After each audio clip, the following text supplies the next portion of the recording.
ሰላም ጤና ይስጥልን ተመልካቾቻችን፣ ሰበር ዜና አለን። የፋኖ ኃይሎች ለተለየ ተልዕኮ ሌሊቱን ጀምሮ የደብረ ብርሃን ከተማን መቆጣጠራቸው ተገለጸ። ይህ ዜና እስከ ተጠናቀረበት ጊዜ ድረስ ከተማዋ ከአገዛዙ ሰራዊት ቁጥጥር ውጭ ተደርጋ በፋኖ ኃይል እጅ መግባቷ ታውቋል። ለተለየ ተልዕኮ ጥቃት በመክፈት በአገዛዙ ሰራዊት ላይ ኪሳራ በማድረስ የደብረ ብርሃን ከተማን የተቆጣጠረው የፋኖ ኃይል ከብልጽግና አመራሮች የተወሰኑትን በቁጥጥሩ ስር ማድረጉን የደረሰን መረጃ ያመለክታል። ውጊያው እንደተጀመረ አብዛኛው አመራር ወደ አዲስ አበባ መሸሹ የተመለከተ ሲሆን የተያዙና እርምጃ የተወሰደባቸው መኖራቸውን ነው የፋኖ አመራር አባል ለአንከር ሚዲያ የገለጹት። ተልዕኮው እንደተፈጸመ ከተማዋን ለቆ የመውጣት ሁኔታ ሊኖር እንደሚችልም አመራር አባሉ ገልጸዋል።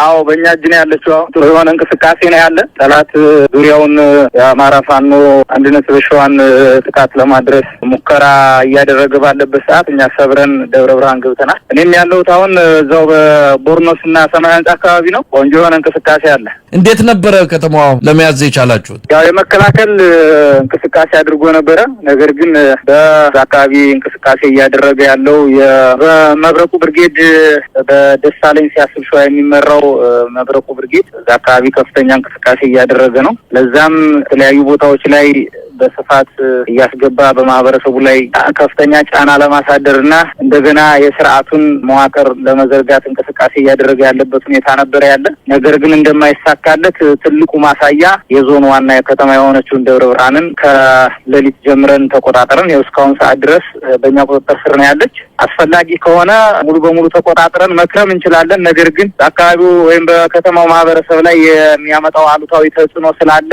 ለከተማው ማህበረሰብ ስንል ለቀን ልንወጣ እንችላለን። ነገር ግን ለቀን ወጥተን እዛው በዙሪያውና ውስጥ ላይ ነው የምንሆነው። ግን ደግሞ የአካባቢው ማህበረሰብ አላስፈላጊ የሆነ ያው እንግዲህ ይህ ስርዓት በምንም አይነት ርህራሄ የለውም። በከባድ መሳሪያ ቤቶችን፣ ንጹሃኖችን ይደበድባል። እሱን ታሳቢ በማድረግ ምናልባት እዛው አካባቢ ከበድ እንቀመጥ እንችላለን። የተለየ ዘመቻ ኖሮ ነው የምትገቡት ማለት ነው? እንግዲህ በተልዕኮ ገብታችሁ የምትፈልጉትን ፈጽማችሁ ለመውጣት ነው አሁን በቁጥጥር ስር ያስገባችኋት ከተማዋን?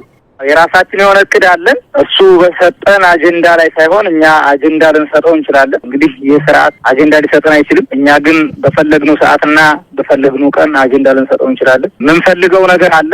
እዛ አካባቢ ላይ የስርዓቱ ከፍተኛ ቀንቃኞች አሉ። እነሱን እናስወግዳለን። ነገም ቢሆን በዛው ልክ ነው የሚቀጥል። የትም ቢሆን የዚህ ስርዓት አገልጋይ የትም ጉድጓድ ቢገባ አያመልጠንም። በዚህ ልክ ነው የምንንቀሳቀሰው። አሁን የመንግስት ኃይሎች በደብረ ብርሃን አካባቢ የሉም ማለት ነው? በዚህ ዙሪያ ያላችሁ መረጃ ምንድን ነው? ጥስምት ይግቡ አይታወቅም። በዚህ ሰዓት ምንም አይነት እንቅስቃሴ የለም። ከወትሮው በተለየ ሁኔታ ሁሉም ማህበረሰብ በቤቱ ክትት ብሎ ያለበት ሁኔታ ነው ያለ። የስርዓቱ አገልጋይም እጃችን የገባው ገብቷል። እጃችን ያልገባውን ነገ ጉሮሮውን እንይዘዋለን። የትም አያመልጠንም። ምናልባት ያው ወደ መደበቂያ ወደ ሆነችው ወደ አዲስ አበባ ሊደበቅ ይችላል። እዛም ቢገባ አያመልጠንም። በቅርብ ቀን ወደዛ ስለምናመራ እዛም ቢገባ አያመልጠንም። የዚህ ወሮ በላ ስርዓት አገልጋይ ማንኛውም አካል የትም ቢሄድ ከኛ ሊያመልጥ እንደማይችል መልእክት ማስተላለፍ ፈልጋለሁ። ይኸው እንግዲህ ስንጀምር የተጠቆምንበት ቦታና በመረጃ ደረጃ ያሉበት ቦታ የተጠቆምንበት እንቅስቃሴ አድርገን ነበር። ያገኘናቸውም አሉ፣ በቁጥጥራችን ስር አሉ፣ ያስወገድነውም አለ። ከዛ በዘለለ ግን አድራሻቸውን ያጠፉም በርካቶች አሉ። በዚህ ልክ በቀጣይ እንንቀሳቀሳለን። አሁን ለአካባቢው ማህበረሰብ ደህንነት ስንል ምናልባት ለቀን ልንወጣ እንችላለን። ግን ደግሞ በፈለግነው ሰዓትና በፈለግነው ቀን መልሰን እንይዘዋለን። ማንም ቢሆን ማንም ኃይል ከተማ ውስጥ ገብተን ከመቀመጥ ሊያግደን የሚችል አንዳችም ኃይል እንደሌለ በዚሁ መልእክት ማስተላለፍ ፈልጋለሁ። ሌሎች አካባቢዎች እዛ ሰሜን ሸዋ ያለው ወታደራዊ እንቅስቃሴ ያለ ከዚህ አንጻር ሌሎች የተቆጣጠራችሁት አካባቢም እንዳለ እየሰማው ነው። ምናልባት ስለዚህ የሚነግሩኝ ነገር ካለ አሉ። እነሱን ደግሞ በቀጣይ የምመለስባቸው ይሆናል። መሳይ አሁን በተለያዩ ቦታዎች ላይ አውደ ግንባሮች አሉ። እነሱን በቀጣይ ድጋሚ የምንመለስባቸው ይሆናል።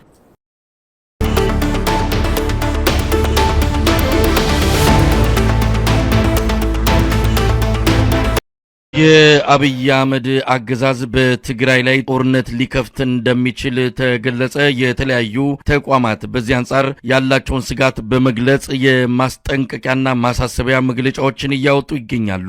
ህዝባዊ ወያኔ ሓርነት ትግራይ ህወሓት የአብይ አህመድ አገዛዝ በትግራይ ላይ ጦርነት ለመክፈት የመጨረሻውን ዝግጅት እያደረገ ነው ሲል መግለጫ አውጥቷል። ቅድሚያ ለሰብአዊ መብቶች ኢትዮጵያ የተባለው የሲቪል ማህበረሰብ ድርጅትም በፌዴራል መንግስቱና በህወሓት መካከል ያለው መካረር ዳግም ወደ ጦርነት ያመራል የሚል ከፍተኛ ስጋት እንዳለው በመግለጽ ጉዳዩ በንግግርና በድርድር እንዲፈታ ጥሪ አቅርቧል። በትግራይ ጦርነት አንዣቧል በሚል በሺዎች የሚቆጠሩ ዜጎች ከትግራይ እየወጡ መሆናቸውም ተገልጿል። የአብይ አህመድ አገዛዝ በኤርትራ ላይም ጦርነት ለመክፈት እየተዘጋጀ ነው በማለት የኤርትራ መንግስት ሰሞኑን ለዓለም አቀፉ ማህበረሰብ ባቀረበው ጥሪ አስታውቋል። የኤርትራ የማስታወቂያ ሚኒስትር እንደገለጹት ከሆነ የአብይ አህመድ አገዛዝ በተሳሳተ ትርክት የኤርትራን ሉዓላዊነት ለመዳፈር ከፍተኛ ዝግጅት እያደረገ ነው። ዓለም አቀፉ ማህበረሰብ ይህንን አገዛዝ የምስራቅ አፍሪካን ቀጠናን ወደ ቀውስ ከመክተቱ በፊት እርምጃ እንዲወስዱ ጥሪ ማድረጋቸውም ተመልክቷል። በትግራይ ያለው ወቅታዊ ሁኔታ እጅግ አሳሳቢ እንደሆነ የተለያዩ ተቋማት በመግለጽ ላይ ይገኛሉ።